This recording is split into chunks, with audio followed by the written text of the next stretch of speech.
시청자 여러분 안녕하십니까. 예민수의 시시각각 수도권 인사이트로 시작합니다. 최근에 교육부가 학교폭력 실태 조사 결과를 내놓았는데요. 오늘 자세한 내용 짚어보겠습니다. 배종찬 리서치 본부장 함께하겠습니다. 어서 오십시오. 안녕하십니까.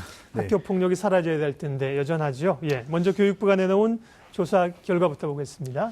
네, 학교를 잠시 쉬는 방학이라 학교 폭력에 대해서 더 많이 또 생각하는 시점이기도 한데, 이 교육부는 올해 3월 21일부터 4월 29일까지 이 초등학교 4학년부터 고등학교 3학년까지를 대상으로 학교 폭력 실태에 대한 온라인 설문조사 결과를 발표를 했는데, 예. 이 교육부는 매년 두 차례 학교 폭력 실태 조사를 하고 있습니다. 상반기, 하반기로 나뉘어지게 되는데요. 이번 조사에는 재학생 456만 명 중에 이 423만 명이 참여해 지난해 9월부터 조사하는 시점까지 학교폭력 관련 경험에 대한 답을 했는데요. 이 초중고 학교폭력 피해 응답률을 먼저 좀 살펴보시겠습니다. 이 2016년 올해의 경우는 학교폭력의 피해를 입었다가 0.9%로 1%가 채 안 되는 정도였는데, 이 불과 4년 전인 2012년만 하더라도 이 학교폭력 피해를 당했다는 응답률이 무려 12.3%나 됐습니다. 네, 피해 응답률이란 피해를 당한 경험이 있다는 거겠죠. 그렇습니다. 예. 이듬해인 2013년에 2.2%로 대폭 하락하기는 했지만 그 이후에도 이 지속적으로 학교 폭력은 나타나고 있는데요. 이 숫자로 살펴보게 되면 2016년의 경우에는 이 4만여 명에 가까운 이 3만 9천 명 정도가 피해를 입은 숫자로 나타나고 있고요. 또 더 중요한 것은 학년별 학교폭력 피해 학생 비율을 좀 눈여겨봐야 될 부분인데요. 이 초등학교 4학년부터 고등학교까지 실시된 조사 결과인데, 이 고등학생의 경우에는 학교폭력의 피해를 입었다는 비율이 0.3%, 이 중학생의 경우에는 0.5%입니다만은 초등학생의 경우에는 전체적으로 4, 5, 6학년 합해보면 2.1%나 되는데요. 더 우려스러운 부분 중에 하나는 4학년이 무려 3.9%나 됐습니다. 예. 초등학교 저학년일수록 더 많이 학교폭력 피해에 노출이 되어 있다는 걸 알 수가 있는데요. 이 초등학생은 학교폭력 피해를 입은 학생 전체에서 10명 중 7명에 가까운 67.9%, 거의 68%를 차지하고 있는 것으로 나타나, 이 부분이 집중적으로 우리가 해결해야 될 문제로 나타났습니다. 초등학생이 중고등학생보다도 학교폭력 피해를 경험한 적이 많다. 그리고 4학년이 높다. 이건 좀 이해가 안 되는데요. 네, 교육부의 네. 분석 의견을 먼저 좀 소개를 해드려야 될 것 같은데요. 예. 교육부 쪽에서는 이번 조사 결과에 대해서 이 초등 4학년은 학교 폭력 개념이 제대로 잡혀 있지 않아 상대적으로 민감하게 반응하는 것 같다. 그러니까 좀 이것을 폭력이라고 할 수 있을지 개념 정의하기, 규정 짓기 예. 쉽지 않은 부분에 대해서 이건 폭력이다 라고 느꼈던 것이 초등학교 4학년일 가능성이 높다라고 하는 전제를 분석 결과로서 이야기를 하고 있는데요. 매년 1차 조사 때는 피해 응답률이 높다가 2차 조사 때 감소하는 경향이 반복되고 있어 2차 조사 결과를 더 확인할 필요가 있다. 이런 진단 분석 결과를 교육부는 내놓고 있습니다. 네, 그러니까 초등학교는 4학년부터 조사를 했네요. 1, 2, 3학년 안 하고 4학년은 처음 하는 거니까 이게 폭력인지 뭐 왕따 뭐 조금 기분 나쁜 인호까지 넣었을 수 있다는 거죠. 그 자체는 그렇습니다. 이제 이해가 네. 되는데, 어쨌든 이 학교 폭력을 경험하는 아이들이 점차 또 낮아진다는 것은 사실인 것 같아요. 그냥 간과하고 넘어갈 일은 아닌 것 같은데요. 크게 우려되는 상황인데요. 예. 초등학교 쪽으로 내려가고 있다라고 하는 것은 그만큼 우리가 기존에는 보지 못했던 그런 학교 폭력의 형태가 나타나고 있다는 것이거든요. 대체적으로 우리가 생각할 때 폭력이라고 하면 물리적으로 때리거나 또 맞는 경우에 예. 가해자와 피해자가 발생하는데, 그런 경우라기보다는 이 핫스팟을 이용한 와이파이 셔틀이다. 그러니까 인터넷을 하기 위한 그런 핫스팟이라고 하는 기구가 있지 않습니까? 있죠. 기계가 있는데요. 장치가 있겠는데, 그 외에도 네. 카카오톡을 이용한 카따, 왕따가 아닌 카따, 그다음에 그룹 채팅에서 여러 명이 한 명을 괴롭히는 떼카, 이런 이름도 생소한 신종 학교 폭력이 일어나고 있다는 것이 더 큰 문제일 수가 있겠는데요.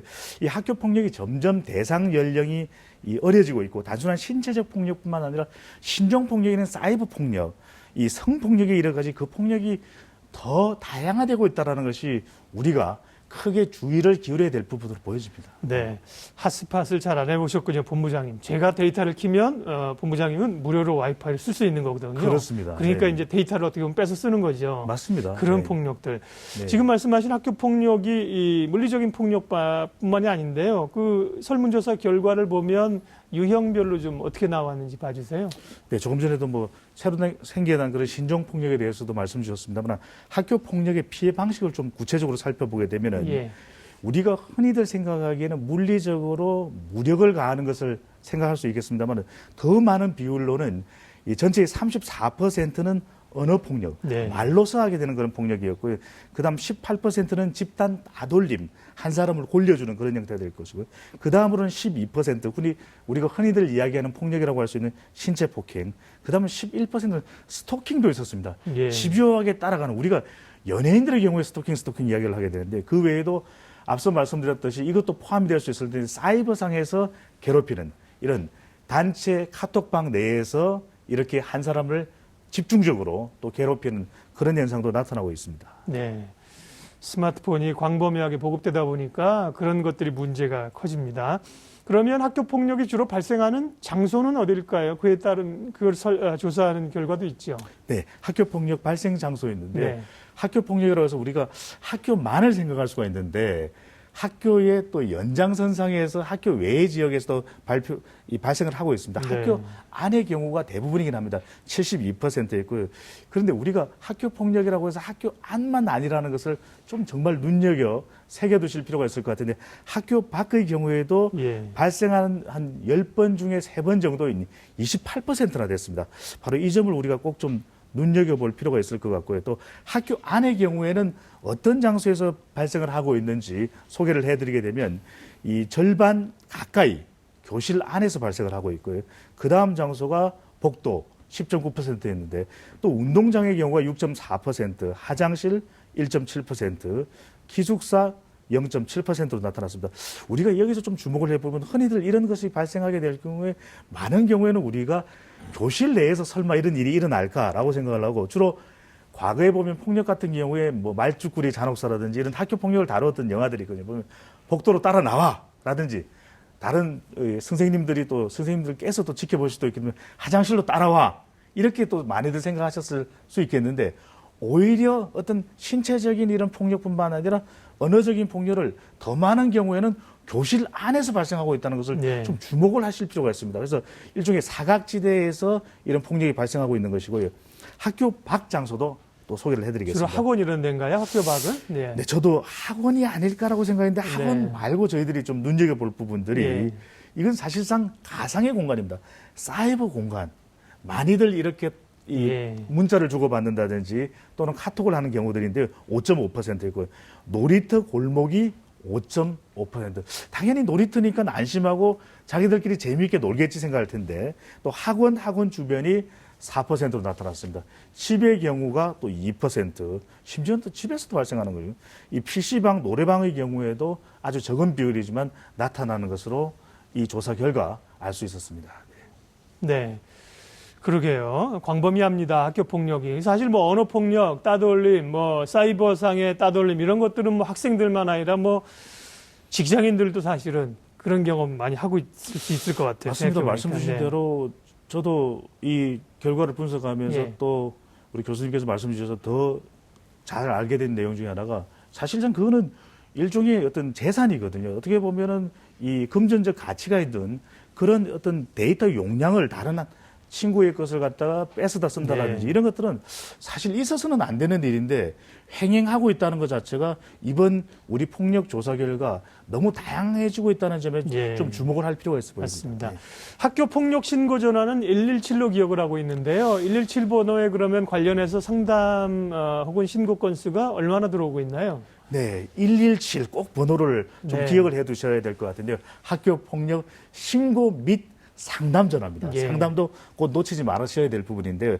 학교 폭력 신고 상담 전화라고 해서 117 소개를 해드렸는데요.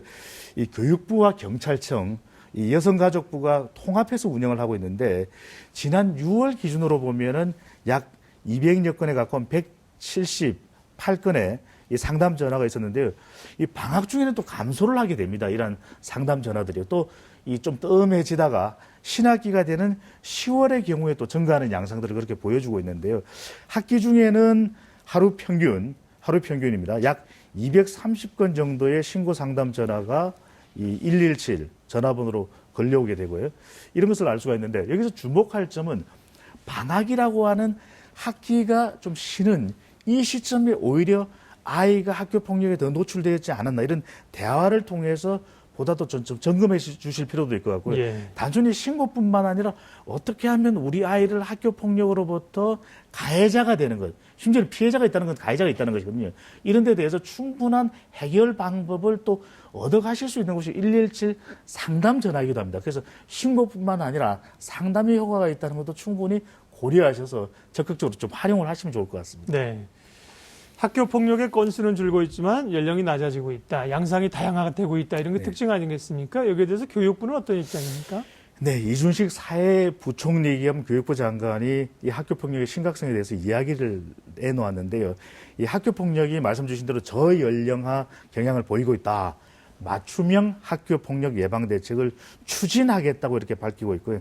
또 학교 폭력 예방을 위해서는 언어 폭력과 따돌림, 사이버 괴롭힘 등에 대한 예방 캠페인과 맞춤형 교육 프로그램을 최대한 확대할 필요가 있다. 이렇게 해서 어느 정도 진단 그리고 이런 실태 조사를 통해서 문제점은 파악을 하고 있는데 조금 저도 이게 여론조사 전문가로서 아쉬운 부분은 주로 앞으로 이렇게 해 나가겠다 또는 이런 문제점을 좀 개선해 나가겠다라고 하는 입장이라 사실은 실천을 해야 되는 것이거든요. 그렇죠. 무엇보다도 예. 가장 중요한 것은 그동안 우리가 이것이 말에만 그친 경우들이 너무 많았었고요. 또 가장 우리 학부모들께서 또는 피해를 당한 학생들 입장에서 그동안 이런 사고가 날 경우에 가장 많이 들었던 표현들이 이런 것일 겁니다. 앞으로도 관계부처와 이 민간 부분이 협의해서. 긴밀히 협력해. 네. 근데 이런 표현은 조금 이제는 네. 식상하죠, 좀. 네, 예. 이제는 정말 실천해서 이렇게 했다, 이렇게 개선을 했다, 또는 개선 중이다라는 것을 좀 더 적극적으로 구체화, 현실적으로 꺼내놓는 것이 필요해 보입니다. 네, 본부장님 말씀을 교육부 관계자들이 잘 보시기를 바랍니다. 예.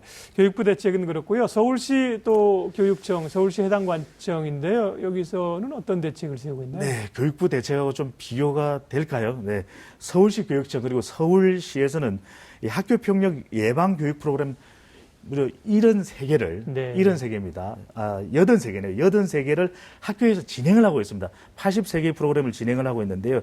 스스로 대응할 수 있도록 학생들이 폭력 예방 프로그램을 지난해부터 서울 83개 학교에서 진행을 하고 있는 중에 있습니다. 그래서 이 중학생을 대상으로 또 고등학생을 대상으로 이 갈등 해결 교육, 또래 조정 교육, 청소년 사회 참여 대회를 통해서 문제의 심각성을 공유할 수 있도록 그렇게 해주고 있고요. 이 지역사회 전반적인 또 인식 개선도 필요하기 때문에 서로가 감시하는 그런 학교 폭력 예방도 너무나도 중요하거든요.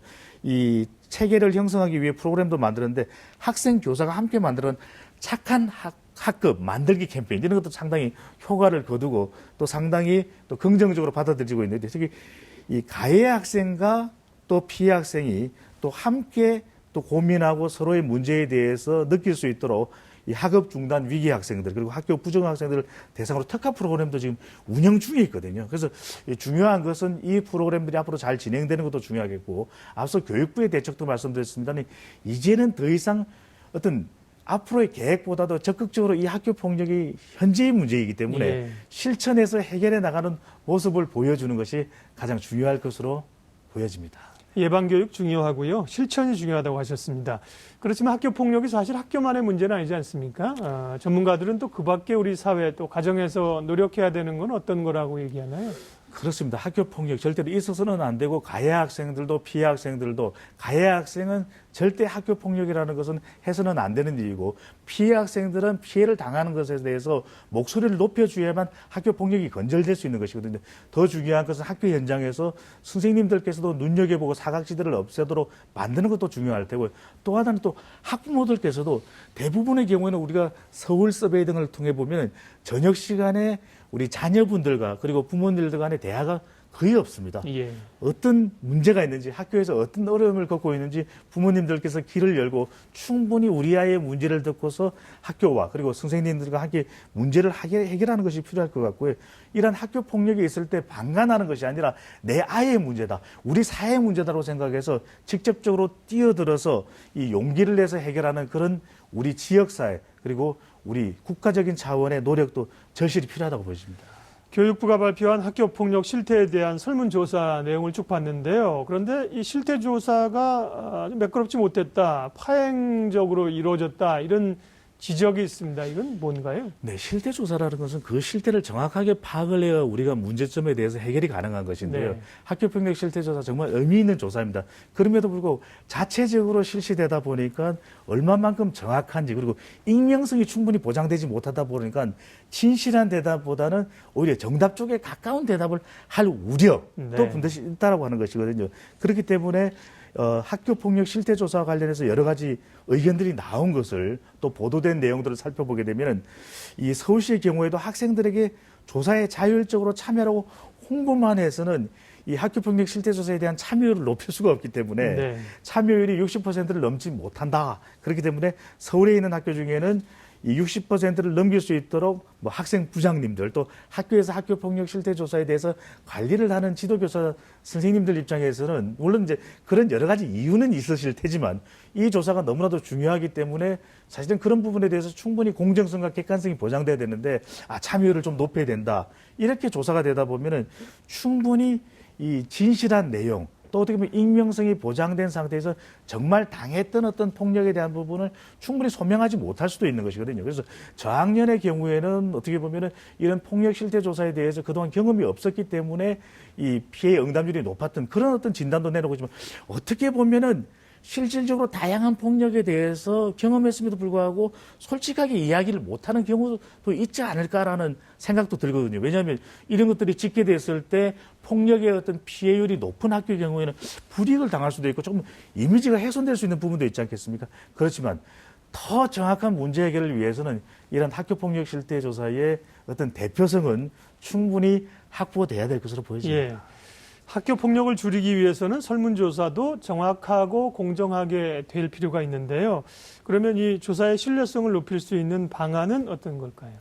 네, 말씀드렸던 대로 이 조사가 좀 더 신뢰성을 높이기 위해서는 실태조사로서 정확한 진단, 측정이 제일 중요하거든요. 그렇기 때문에 익명성과 공정성, 객관성, 그리고 또 학생뿐만 아니라 학부모들께서도 실질적으로 입었던 피해에 대해서 이야기하실 수 있도록 필요하고 또 하나 마지막으로 좀 제안을 드리면은 이러한 학교 자체의 폭력 실태 조사 외에도 외부에서 또 다른 조사를 통해서 일정한 비율이 나온다면 그 조사 결과와 비교를 해볼 수도 있거든요. 정말 우리 학교 폭력을 완전히 건절하기 위해서라도 학교 폭력 실태 조사는 너무나 중요한 만큼 정확한 조사가 될 수 있도록 우리 모두 총력을 기울여야 될 것으로 보여집니다. 예, 학교 폭력 실태 조사 자세한 내용을 보시기 원하는 분들은 교육부 홈페이지에서 확인하실 수 있습니다. 오늘 배종찬 본부장님 함께했습니다. 고맙습니다. 감사합니다.